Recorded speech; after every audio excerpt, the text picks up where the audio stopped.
Last time on the load path, I showed you the one board holding your entire deck up, the ledger board. Turns out it's not the only weak point. It's not just the ledger board either. Railings fail too, and for a similar reason. They're often attached with a few screws into nothing but the surface board, instead of bolted through to real framing underneath. A railing can look completely solid right up until someone actually leans on it with their full weight. This isn't just a statistic. At a charity fundraiser in Atlanta, a deck collapsed under the crowd. 59 people ended up hospitalized. Among them was a cardiologist. His head injury was serious enough that he never went back to practicing medicine. His wife, standing on that same deck, was left permanently paralyzed. Nobody at that fundraiser did anything wrong. They stood on a deck at a party. The deck was the thing that failed them. And it's not just isolated to one region or one type of building. A second-story deck at a university in Ohio sent 8 students to 2 different hospitals when it gave way. A deck collapse in West Knoxville, Tennessee seriously injured a homeowner who was standing on it completely alone. No crowd, no party, just normal use. And this isn't ancient history.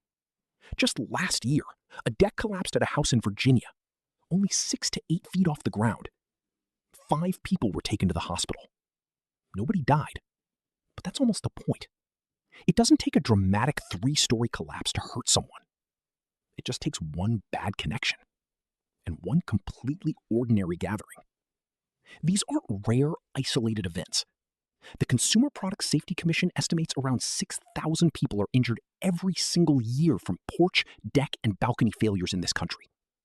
They happen across the country, every season, most often in late spring through early fall, when decks are actually getting used the most. So here's what I'd actually tell you to go check right now on your own deck, building on what we covered last time in the ledger board video. 1. Look at the ledger board, the exact spot where your deck meets your house. Is it bolted or is it just nailed? Bolts should be clearly visible, thick and evenly spaced, not just a scattering of nail heads. 2. Look for flashing, a thin strip of metal sitting above that ledger board, directing rainwater away from the joint instead of into it.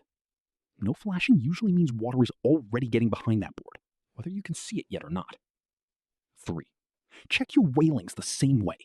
Push on them, firmly, the way a person leaning back with a drink actually would. If they move more than a little, that's not a cosmetic issue. That's a structural one. 4. If your house was built before 2007 and that deck has never once been professionally inspected, that's not a maintenance task you get to keep putting off indefinitely. That's the one item on this list that's genuinely urgent, not optional. I build things for a living. I'm not telling you any of this to scare you off your own deck. I'm telling you because the fix is almost always small and cheap and quick. And the failure, when it happens, never is. Please like and subscribe.